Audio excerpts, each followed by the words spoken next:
আসসালামু আলাইকুম বন্ধুরা, কিচেন বাঙালিয়ানা চ্যানেলে আপনাদের সবাইকে স্বাগত জানাই। আজকে আমি আপনাদের সঙ্গে শেয়ার করব চিকেন ম্যাগি। ম্যাগি কম বেশি আমরা সকলেই বানাতে জানি, তবে আমি যেভাবে মাত্র 10 মিনিটে চিকেন ম্যাগি তৈরি করে নিই আর সেটা খেতেও হয় দারুণ টেস্টি, সেটাই আজকে আপনাদের সঙ্গে শেয়ার করব।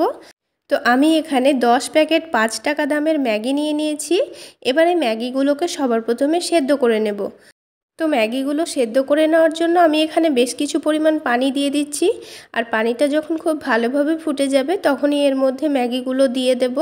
তো এখানে আমি বেশি করে ম্যাগি নিয়েছি, সেই জন্য কিন্তু বেশি পরিমাণে পানি দিয়েছি। আপনারা অল্প ম্যাগি নিলে অল্প করে পানি দিয়ে দেবেন, তবে ম্যাগিটা যাতে ডুবে থাকে সেই রকম করে পানিটা দিয়ে দিতে হবে। আর ম্যাগিগুলো গরম পানির মধ্যে দেওয়ার সাথে সাথে এভাবে একটু নাড়াচাড়া করে দিলে কিন্তু সবগুলো ম্যাগি খুলে খুলে যাবে। আর এটা শুধুমাত্র 2 মিনিটের মধ্যেই সেদ্ধ হয়ে যাবে। তো এই পানির মধ্যে আমি অল্প করে লবণ দিয়ে দিলাম। তো এবার খুব ভালো করে মিশিয়ে নিয়ে পানিটা যখন ফুটে উঠবে তখনই কিন্তু এই ম্যাগিগুলো সেদ্ধ হয়ে যাবে। দেখুন ম্যাগিগুলো কিন্তু সেদ্ধ হয়ে গেছে। তো এবার আমি এই পানিটা ছেঁকে নিয়ে আপনাদের দেখিয়ে দিচ্ছি। তো ম্যাগিগুলো পানি থেকে খুব ভালো করে ছেঁকে নিয়ে আমি এটা একটা প্লেটের মধ্যে নামিয়ে রেখে দিচ্ছি। আর ম্যাগিটা লক্ষ্য রাখতে হবে সেদ্ধ করার সময় যেন খুব বেশি গলে না যায়। এটা আপনারা হাত দিয়ে একটু চেক করে নেবেন, তাহলেই হয়ে যাবে।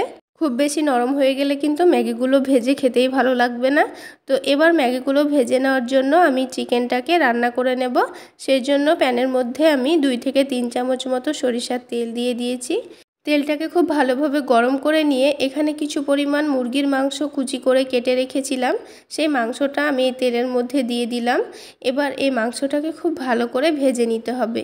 তো ভাজার সময় এখানে আমি স্বাদ মতো লবণ দিয়ে দিচ্ছি। লবণটা দিয়ে খুব ভালো করে নাড়াচাড়া করে মিশিয়ে নেব। তাহলে এই ভাজার সময় যদি লবণটা দেওয়া হয় তাহলে এই মাংসগুলো খেতে খুবই ভালো লাগবে। তো হালকা একটু লালচে ভাব চলে আসলে কিন্তু এর মধ্যে আমি মশলা দিয়ে দেব। তো এখানে কিন্তু লবণের পরিমাণটা আমি মাংস ভাজার সময় দিয়ে দিয়েছি, আর ম্যাগিগুলো সেদ্ধ করার সময়ও কিন্তু আমি লবণ দিয়েছি, তাই কিন্তু আমি আর লবণ দেব না, বাকি মশলাগুলো এখানে দিয়ে দেব। এবার এই মাংসর মধ্যে আমি দিয়ে দিলাম 2টো মিডিয়াম সাইজের পেঁয়াজ কুচি, আর ঝালের জন্য দিয়ে দেব কাঁচামরিচ কুচি। তো এবার এই সব কিছুকে খুব ভালো করে নাড়াচাড়া করে মিশিয়ে নেব।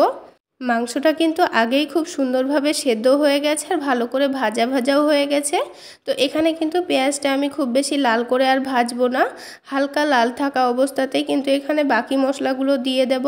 তো এখানে আমি হাফ চা চামচ মতো দিয়ে দিয়েছি আদা রসুন বাটা, সামান্য পরিমাণ দিয়ে দেব হলুদের গুঁড়ো, হাফ চা চামচের থেকেও কিন্তু কম দিয়ে দিয়েছি, আর তার সমানই দিয়ে দিলাম গরম মশলা গুঁড়ো। এবার এখানে 4 থেকে 5 চা চামচ মতো দিয়ে দিচ্ছি টমেটো সস। এবার এর মধ্যে দিয়ে দেব ম্যাগি মশলা। এই মশলার প্যাকেটগুলো কিন্তু ম্যাগির মধ্যে থেকে থাকে, তো এগুলো এখানে 2-3 প্যাকেট মতো দিয়ে দিতে হবে। তো আপনারা বেশি করে চাইলে বেশি করে দিয়ে দিতে পারেন, তো আমি এখানে 2 প্যাকেট মতোই দিয়েছি। এবার এই সব মশলাগুলোকে খুব ভালো করে কষিয়ে নিতে হবে। যেহেতু এর মধ্যে আমি অল্প একটু আদা রসুন বাটা দিয়েছি, তাই 2 মিনিট খুব সুন্দর করে এই মশলাটাকে কষিয়ে নিতে হবে। তাহলে মাংসর মধ্যেও কিন্তু খুব সুন্দর একটা ফ্লেভার চলে যাবে আর মাংসগুলো খেতেও খুব সুন্দর লাগবে। তো সব কিছু মশলা কিন্তু খুব সুন্দর করে মেশানো হয়ে গেছে, আর মাংসটাও খুব সুন্দর কষিয়ে নেওয়া হয়ে গেছে। তো এবার আমি এর মধ্যে সেদ্ধ করে রাখা ম্যাগিগুলো দিয়ে দেব। তো এবার এই ম্যাগিগুলো এই মশলার মধ্যে দেওয়ার পর খুব সুন্দর করে মিশিয়ে নিলেই কিন্তু তৈরি হয়ে যাবে দারুণ স্বাদের এই চিকেন ম্যাগি। তো বন্ধুরা, আজকের এই রেসিপি আপনাদের কেমন লাগলো অবশ্যই কমেন্ট সেকশানে জানাতে ভুলবেন না। আর ভালো লাগলে একটা লাইক শেয়ার করে দেবেন। সেই সাথে আমার চ্যানেলে নতুন হয়ে থাকলে চ্যানেলটি সাবস্ক্রাইব করে আমার পাশেই থাকবেন আশা করছি। তো বন্ধুরা, বাচ্চারা যদি চাউমিন খাওয়ার বায়না করে তবে তাদের বাইরে থেকে চাউমিন না কিনে এইভাবে ঝটপট চিকেন ম্যাগিটা বানিয়ে দিতে পারেন, তারা কিন্তু খুবই পছন্দ করে খাবে। তাছাড়া দোকানের চাউমিনের থেকে কিন্তু এইভাবে ম্যাগিটা বানিয়ে দিলে এর মধ্যে তেল মশলাও অনেকটাই কম থাকবে, আর মাত্র 10 মিনিটে তৈরি করাও হয়ে যাবে। তো আপনারা বাচ্চাদের স্কুল টিফিনেও কিন্তু এভাবে বানিয়ে দিতে পারেন। আর বন্ধুরা, ম্যাগিগুলো কিন্তু খুব সুন্দরভাবে মশলার সঙ্গে মিশিয়ে নেওয়া হয়ে গেছে। তো এবার একটা প্লেটের মধ্যে আমি এগুলোকে নামিয়ে নিচ্ছি।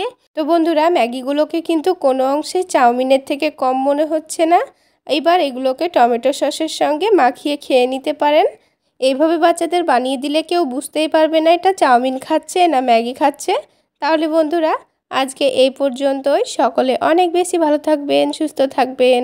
দেখা হচ্ছে আরও একটি নতুন রেসিপি নিয়ে নেক্সট এপিসোডে।